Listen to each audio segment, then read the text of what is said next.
Yeah, great to hear that Sammy is here, and with the Caterhams out on circuit, we joined in the commentary box by Andrew Outerside for this one. Andrew, a long-time exponent of Caterham Graduate Championship racing, and a class winner yesterday, Andrew. Congratulations on that. Thank you, Mark. And, it's great to be back in Brands again. We missed it last year. You did. It's been 2013. Toby Bryant, man on pole position. He's won almost everything in Caterham Graduates Championship racing. He's going to be a hard guy to beat, isn't he? Yeah, but he's got some significant competition this year. Martin Collier's come back, and he's kept him honest yesterday, and I expect Martin to really excel today. Bearing in mind he followed Toby for such a long time yesterday, and he'll know Toby's tricks, and he'll have some answers, I'm pretty sure. But we've got a strong field today. Yeah, 20 minutes of racing plus an extra lap.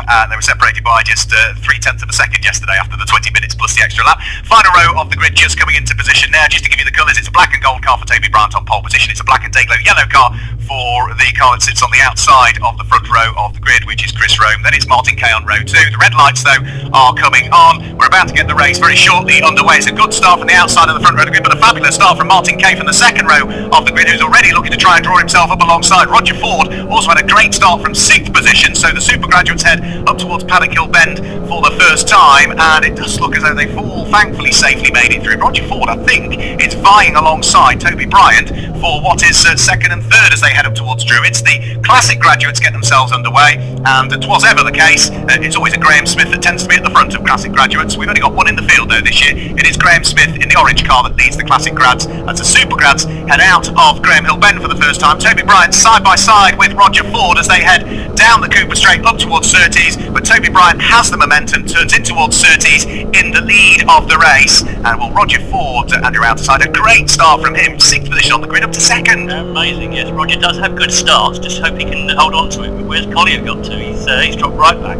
Yeah, we saw Martin Collier dropping right the way down through the order. Let's have a look as they come over the start-finish line now. Side by side goes Martin Kay, trying to wrestle second place from the grasp of Roger Ford. He needs to do it on the outside line though for Paddock Hill Bend, which he isn't quite able to do. So Roger Ford sticks his elbows out, hangs onto it. He now needs though to cover the inside line as they head up towards Druids, which he has been able to do. So Martin Kay again has to rethink his efforts to try and wrestle second place from the grasp of the green car of Roger Ford. All of this squabbling is also allowing Toby Bryant to pull away in the lead of the race. That's locked brakes further down through the order, is trying to anchor everything up and avoid contact. Goes car number 105, Charles Elliott. So that all got rather close, and well, in Caterham Graduates racing, the key is to try and break the toe of the cars behind. It's taken Toby Bryant less than 2 laps to do that. They're going to have a hard job. They're going to have to work together, Andrew. Yeah, that's right. But Martin's got a quick car, and he should be able to get on the back of Toby. But it depends how much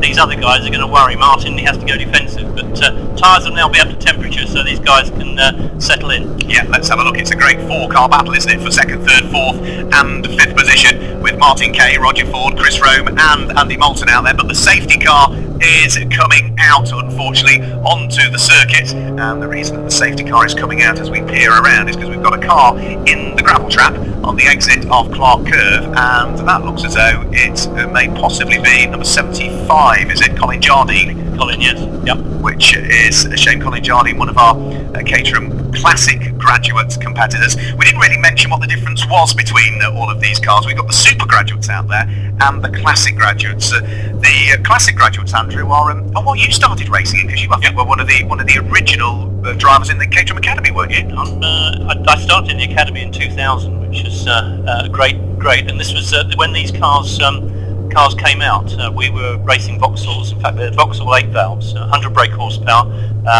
A1 list road tyres. Good fun, very good fun. So that's one of the original categories. Yeah, it's a 8-valve Vauxhall. You can also still run the Ford Crossflow in Classic Graduates, but most now tend to go for the red top, I assume. Yes, we can. Well, it's not a red top. It's the old the old 8-valve. Yeah, old 8-valve. But we do have one Crossflow running, but not today. So generally people use them. They're the Classic Graduates. They're the cars that have the wind screens on them, and the Super Graduates, which are the ones that just have the aero screens on them. They are ex-Caterham Academy cars, but they sort of came the evolution next on it. So from 2001 to 2007. Yeah, that's when Caterham changed from Vauxhall to Rover for their base car. And they ran Rover very successfully for a number of years before the change to the latest evolution, which is the Ford-based Sigma car. Which will also, of course, course, see out later on. The Classic graduates also have a live back axle, don't they? Whereas the Super graduates have the Dion rear suspension. So the Classic graduates are a bit lively. Yeah, and you mustn't. The trick of driving those is you mustn't throw away the power. You mustn't get them sideways. You've got to drive very, very carefully and with precision. Don't waste that power. It's only 100 brake. Yeah, it's all about keeping that momentum up. They're not the most aerodynamically efficient cars at Caterham, but they do make excellent racing. And a bit like the two CVs, if you work together, you can travel along as a group of cars quicker than you can a single car on its own. So Toby Bryant, yes, has got the advantage of having broken the slipstream and the toe of the cars behind, but if those behind work together, they should be able to close it back up again. As for the car of Colin Jardine that is being recovered from the gravel track, well, it is well underway. Colin, who finished 7th at Alton Park and was right up there in the points last year as well. He finished 5th overall in the championship standings, having done the full season. Colin Jardine, only saw him on the podium once though, Andrew. That's right. He was consistent, wasn't he? But Rockingham, he grabbed a podium. Yep, and that was after a very good qualifying for Colin, because he got 2 poles there. But Colin, I think he's not liking Brands at the present time, because the last outing was unsuccessful for him. He had to come in together with Mark Carter at the bottom of Graham Hill and sat out the race there. So he's not liking Brands at the present time. So, unfortunate for Colin Jardine, the car having been recovered, and it looks as though he will hopefully be now reattached to the front of the DG recovery unit and pulled completely out of the way into safety. Whilst the safety car is out there, of course, the race timer still continues to tick down as well, so it was scheduled to be a 20-minute race plus the extra lap. We're not losing any additional time as a result of this. In reality, the drivers are just losing race time in terms of competitiveness, because whilst they're all lined up behind the safety car, we're now down to 14 minutes of the race still remaining. We'll give you a quick rundown through the order at the point that they were before the safety car came out. Car number 101, Toby Bryant, was leading the race. In second place was car number 110, the fast starting Trevor Ford. Third place was car number 102, which is Martin Kay, and fourth place, we'll hear from him later on because he's coming up in the commentary box to talk us through one of the later Caterham races. It's car number 123, Chris Rome, who finished 9th in yesterday's race but is running 4th today. Andy Balsam, car number 104, is there in 5th position. Charles Elliott, 105, is 6th. In 7th place is car number 118, and that is the car of Martin Collier. Barry White is there in 8th position, car number 111. In 9th place is Stephen Hirons, 125. And just to wrap up the top 10, all of these super graduates, of course, is car number 120, which is Tony Barsom. As for the classic graduates, they're the ones with the windscreens that are easy to pick out. The first of those is the orange and black car, number 71, in the hands of Graham Smith. Steve McMaster, number 81, is second in classic graduates with Trevor Harbour. Third in Classic Graduates, number 74, the all-white car. Fourth in Classic Graduates is number 76, which is Mark Carter, and completing the top 5 in the Classic Graduates is number 79, which is Mark Yarrow. That's the order in which they line up. And well, for Toby Bryant, he'll be somewhat disappointed with the safety car period because, of course, Andrew, that means that gap that he built up has evaporated to nothing. Yes, and it'll be interesting to see how the restart goes. We don't usually have the safety car, so we're not used to safety car, but they seem all to have closed up, which is what you're supposed to do. So allegedly, there are lots of other championships that actually couldn't say that. I think Alan Hyde maybe covers one or two of those as part of the BTCC package. Alan, I didn't realise there was racing that didn't have a safety car nowadays. So there we go. Right, well, this will be interesting. That's given us an extra little element of interest for this restart, Andrew. Yeah, very good. Well, the lights are off, so that means the MSV BMW will be pulling off into the pit lane. We'll keep our fingers crossed that everyone gets away on the restart nice and neat and tidy. But you're quite right, Mark. Toby Bryant will not have been that happy about all the work is to be done once again, isn't it? Yeah, absolutely. It didn't take him long in the first race. He's gone now, though, and it looks as though Trevor Ford has gone with him as well, though. So it's really only sort of 5th and 6th place backwards that seems to have been caught napping at this stage. It's the white car, isn't it? Probably who's that going to be? Probably Barry White, is it, that's been caught napping further down through the order. Over the start finish, Charles Elliott, that's it. And as they head up towards Paddock Hill Bend, Toby Bryant already, though, starting to stretch his legs, and Trevor Ford coming under pressure from Martin Kay, who got a good momentum coming out of Paddock Hill Bend, but wasn't sufficiently alongside really to have a good look. Andy was on the outside as they went up towards Druid, so back to being into nose to tail order as they clamber back downhill onto the brakes in towards the left-hander at Graham Hill Bend. The race, Alan, is back on. Yep, it certainly is, and a very good restart. I think they equipped themselves very well, Andrew, on a restart if they're not that used to. That was almost perfect by Toby Bryant. He's been able to make the most of the restart. He's got himself a little bit of a gap at the front of the field as they head through Clearways up towards Clark Curve onto the Brabham Straight. Up towards the line they come then for the first completed lap after the safety car peeled off into the pit lane. Toby Bryant it is that leads. Second place it's the car of Martin Kay, and then Roger Ford comes through in third place, heading down into Paddock Hill Bend, and the top five got that all absolutely perfect on the restart. Maybe some of the others didn't quite get it as perfect as they would have liked, but certainly the top five got a really good restart.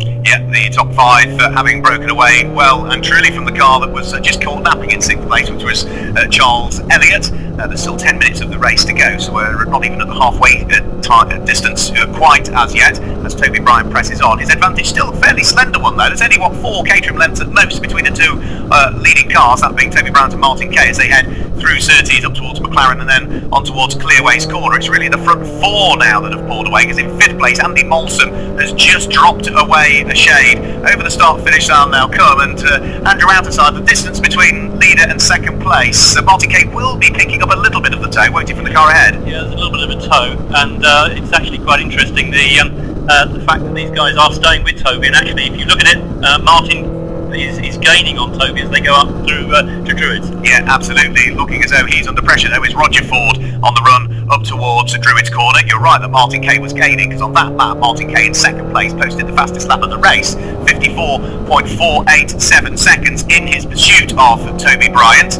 And as they head down the Cooper Straight, this leading pair now are pulling away all of the time from Roger Ford, who has still got his hands rather full, to say the least, of Chris Rome, who is looking good today. He was very disappointed with his race performance yesterday. Qualified well, did Chris Rome, was right at the pointy end of the grid, but could only muster 9th come the race. Well, he's 4th in this one. He needs to watch his mirrors though, because Andy Molson isn't overly far away. Chris Rome looking to try and get himself up on the podium, pulls out from behind Roger Ford, and he's up into 3rd place by the time they get to Paddock Hill Bend. Yeah, that could take place a few more times before we see the checkered flag. So that little trio that are contesting the final place on the podium, having a battle of their own. Places will change, no doubt, as the race goes on.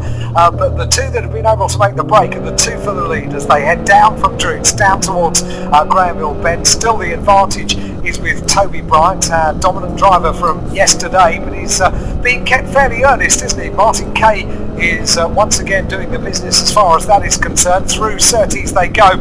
Toby Bryant just has enough daylight between himself and Martin Kay to really have the advantage here. Martin Kay needs to close up to make the most of the hole in the air that the leading Caterham will punch in the air on the run down towards Paddock Hill Bend. Martin Kay does have good momentum down the Brabham Straight, so therefore able to close, but not close enough to make the best advantage of that. So Toby Bryant it is still that leads. The top two broken away still from this changing position for 3rd place, and this will continue, won't it? It will, right the way throughout the course of the race. It will chop and change. Over the start-finish line will very shortly come the lead squabble for the Classic graduates. Through goes Graham Smith, number 71. Graham was the champion last year. He's being caught by the driver who finished 3rd at Alton Park, that being Steve McMaster. Steve only did a part season last year, which really belied his pace if you look at his championship standings for the course of the year. But he is keeping Graham Smith very, very honest. I have to say, Andrew, it's a pleasure to only have one Graham Smith in Classic graduates this year. Well, the other Graham Smith wouldn't appreciate that comment, but he's racing Malix now, so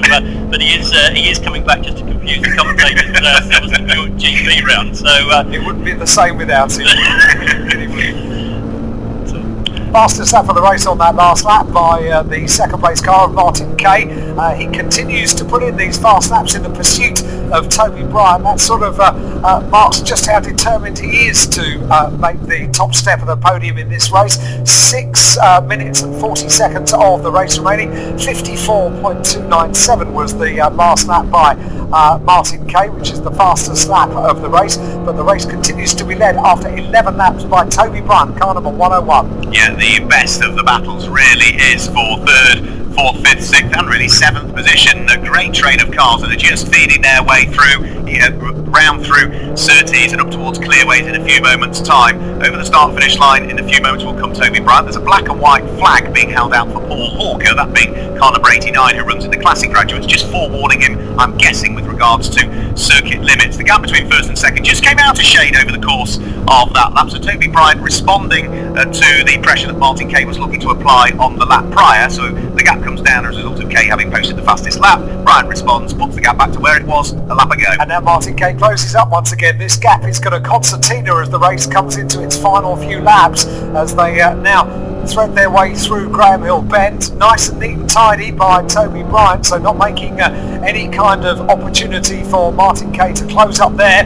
They go through the left-hander at Surtees, onto McLaren, into Clearways they will go. 1 car length between the two of them as they head through McLaren, and then that gap elongates as they come out of Clark Curve onto the Bradford Straight. They're going to be in traffic as well in the closing stages, so maybe that's going to have an effect on the overall outcome of the race. But Martin Kay moves out to the left-hand side. He's not close enough, but he can really close. Carries good momentum into Paddock Hill Bend, and there is one slower car in front of them, so this may well be the one and only opportunity that Martin Kay gets. Yeah, it could be the pivotal moment for the race, as Martin Kay does manage to dive up the inside of the back marker, so no time lost at all either for Toby Bryant or Martin Kay. If anything, it looks as though the gap visually has come down maybe by another half a Caterham length as they work their way through and past the slower traffic. Well, with that traffic slowly having been dispatched a lap down, that being Nigel Liddell, now they can then concentrate on the clear tarmac that they've got ahead. 4.5 minutes of the race still remain. Toby Bryant was ever still in the lead of the race. Martin Kay with a new fastest lap of the race last time through, 54.135 seconds, 54.135 seconds, bringing the gap down to a little more than a quarter of a second as they came over the start-finish line. Again, Andrew outside, he's in the slipstream, working tirelessly hard to reel in Toby Bryant. Yeah, he's really doing well, and he's working up on Toby, and hopefully next time he will be close enough to make that pass. But does he want to make the pass now, or does he want to hang on until the final lap? Are you talking about what happened yesterday? Yeah, I don't know. It's a difficult one to call. I was fortunate yesterday, but...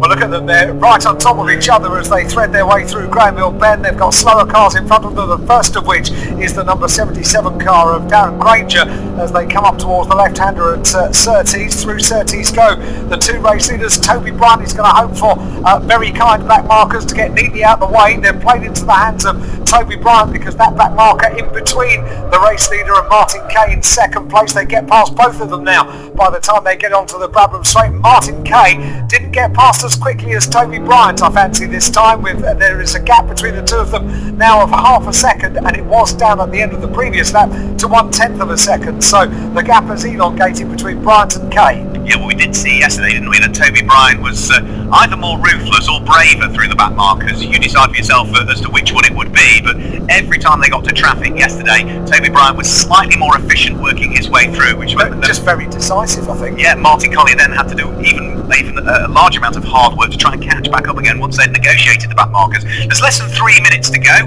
They're on lap number 16. The lead battle is still between car number 101 and 102, that being Toby Bryant and Martin Kay, as they've still got further traffic over the course of this remaining 2.5 minutes almost now that they're going to have to work their way through. As for the Classic Graduates, it's still number 71, Graham Smith, who cannot shake away for the life of him the car of Steve McMaster at this stage. They are still separated by just 0.4 of a second. Well, Martin Kay, what a shame, just coming across the back markers at the wrong time, wasn't it, Andrew? Absolutely, yeah. Goodness me, but he's lost out a huge amount of time now, so advantage Bryant, I think, as they head through Druids. That may well be the decisive moments of the race, coming up towards a clutch of three battling class back markers for the race leader in second place, Martin Kay. Once again, has got all the work to do. Yeah, a chunk of work to do, and, well, not a great deal of time in which to do it, unfortunately, for Martin Kay, who will look to try and erode the advantage that Toby Bryant has been able to accumulate as a result of the slower traffic. We've got a 5-second penalty now for track limits for Paul Hawker, so he didn't heed the black and white warning flag, forewarning him that if he kept overtreading the perimeter of the circuit, that a dimmer view will be taken by officials. So on the new screen that's on the lighting gantry, it's now saying car number 89, a 5-second penalty for track limits, which certainly means that the drivers have got ever more information coming directly from race control out onto the circuit. Which they don't look at, according to Chris Rome yesterday. He didn't even know there was a television screen. No, he didn't see it. No. Are you down too low, Andrew? Is that what it is? You're down very low in the car? Would it be useful if, I don't think it was in the briefing, but we didn't know they were using it. So yeah, Okay. I'm looking at the pit wall, not We're going to have marshals with big foamy pointy fingers next time so that you can see it. There we go. As the race leader is now coming into the final stage of the race. We've got 1 minute of the race remaining. 5-second penalty for car number 89 indicated on the screens and on the start-finish line screen as well. But Toby Bryant once again seems to have this one in the bag. 1.5 seconds the advantage at the conclusion of 17 laps. Across the line he goes. He can really begin to breathe a sigh of relief now because the checkered flag is almost in sight. Yeah, it really has been a great start to the season for Toby Bryant, and Andrew Antes. He's a driver that's won everything in Catering Graduates Championship and has got his season off in the best possible way. 3 wins by the look of things out of 3 so far this season. What is it about Toby Bryant and his ability to drive these cars so quickly? Well, I mean, he was kept honest by Martin last year. 7 wins against Martin's 4. Toby's a very, very experienced driver. I mean, he's been driving since 2000 fairly consistently. So and he's stayed in this class for a while. So interesting to see what he does in another class. But having raced with him, he's shall we say feisty. He's just also managed to put a lap on the lead squabble for the Classic Graduates, and as he comes towards the start-finish line, which is what he is sprinting towards now, over the start-finish line goes Toby Bryant, and as he goes through and over the start-finish line, he has a very handsome advantage between himself and what is now a 3-car squabble for what is 2nd, 3rd and 4th place, because Martin Kay, Chris Rome and Martin Collier all busy fighting away as they came over the start-finish line. Chris Rome having a good run. He is now up into 2nd position as they head up in towards Druids for the final time. Round through Druids, out of the corner, back down the hill in towards the braking area for Graham Hill Bend. They'll go all of the time whilst Toby Bryant now has a country mile between himself and this great little fight that's going on. As they head out of the corner, Chris Rome is still heading down the Cooper Straight in what is 2nd position. The car that sits directly behind him is the black car with the daylight green flash, so that's Martin Kay that sits there in 2nd position with Martin Collier right in his wheel tracks as well.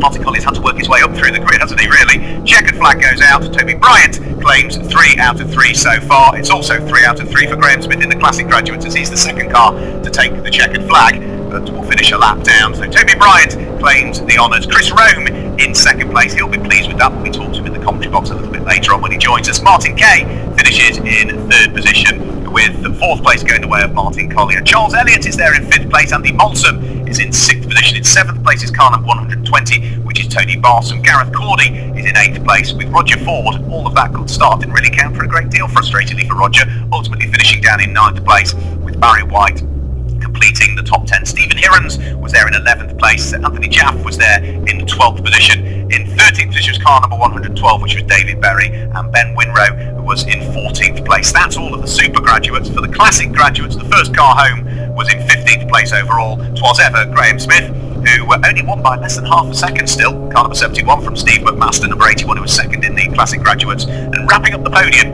for the Classic Graduates class was number 74, which was Trevor Harbour. 18th place and 4th in Classic Graduates went the way of number 76, which was Mark Carter. Then in 19th, it was number 88, which is the machine in the hands of Robin Webb, and completing the top 20, including that 5-second penalty, was number 20, which was Paul Hawker. An intriguing race, Andrew out of side. Toby Bryant frustrated that the safety car has came out, but ultimately won by a comfortable margin. Doesn't really tell the full story, does it? No, it was a good race, and Martin nearly got on him, but it was the back markers that killed that. In fact, that he was blocked going into paddock, so that was unfortunate. But it's great to see Chris get up into second place. That's especially after the troubles he had last year with the car. And Martin Kay, solid drive to 3rd. Unfortunately, just losing just before the end. And then Martin Collier coming up and getting a position there in 4th, just towards the end. Yeah, well, thanks a lot for joining us, Andrew outside. All the best with your race a little bit later on. We'll see you out in the Sigma class, won't we? Thanks, Mark. Yeah, see you later. Another class win later? We'll see. We'll wait and see, absolutely. Thanks a lot, Andrew outside. Always good to see you, Andrew. Don't forget get to see him very often nowadays, but thanks a lot for joining us. All the best for the race and all the best for the rest of the season. Alan Hyde is somewhere in the pit lane. Alan, you've got some winners. I'm up at Park Fairmay, yeah, just trying to one-handed get my way through the gate. Excuse me, sir, can I just... That's all right. Don't worry. I can manage just about and get through the gate. Thank you very much indeed, but there are celebrations, there are garlands as well. Toby, come and talk to me over here. Just up at the gate entering the Park Fairmay area so that the radio mic can work nicely and we can hear what you've got to say. Right, okay, tell us first of all about the safety car intervention, because you must have been really rather upset about that. Yeah, I thought I'd made a bit of a break, and I saw the car in the gravel, so to be honest, I wasn't too surprised, because Marshall did a great job of clearing it so quickly, and so I knew that they were going to catch me up, but I was just trying to make sure. I was trying to, a long time since I've done a safety car restart. I was going to say, you guys don't always have them. No, we don't, so I was trying to remember at what point I could nail it, and I think the guy behind me was thinking the same thing, but a split second later. So you got it spot on, though. I think the top 5 all got it spot on. Maybe a little bit further back it was a little bit more tricky. Yeah, it was. Then I was trying to make a break again, but Martin Kay, very quick driver, came up behind me and seemed to sort of stick with me in the slipstream, so I just thought, well, I'll just bang in some quick laps, and if you can stay with me, good luck. He was doing the same, so he was getting the toe and getting fastest laps. Yeah, absolutely. And then when we came up to the back markers, I think in some ways that helped me more than him, because I just thought, well, I've got to slice through them quick, otherwise it's going to give him an advantage. And I don't know what happened to him, he disappeared. You just got the advantage going through those 3 back markers. You were very, very decisive yesterday in the traffic, and the same today. Yeah, I'm coming through.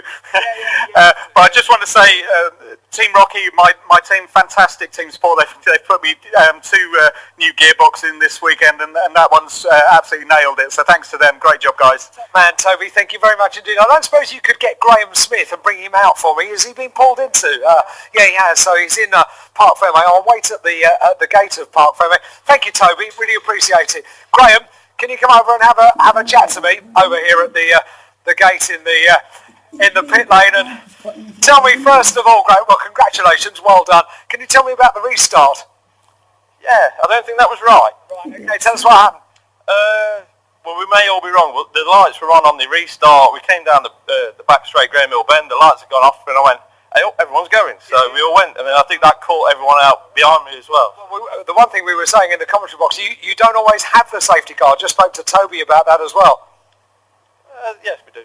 Yeah, no, you don't always have the safety car. You don't always have a safety car intervention, do you? No, we've had a few though, so we knew what was... You do know what's going on, right, okay. What about an overview of your weekend here? Yeah, it's good. Got a good suntan. 10 cans of Stella. Yesterday morning wasn't so suntanny though, was it, eh? No, we got out in the drive. We were perfect again.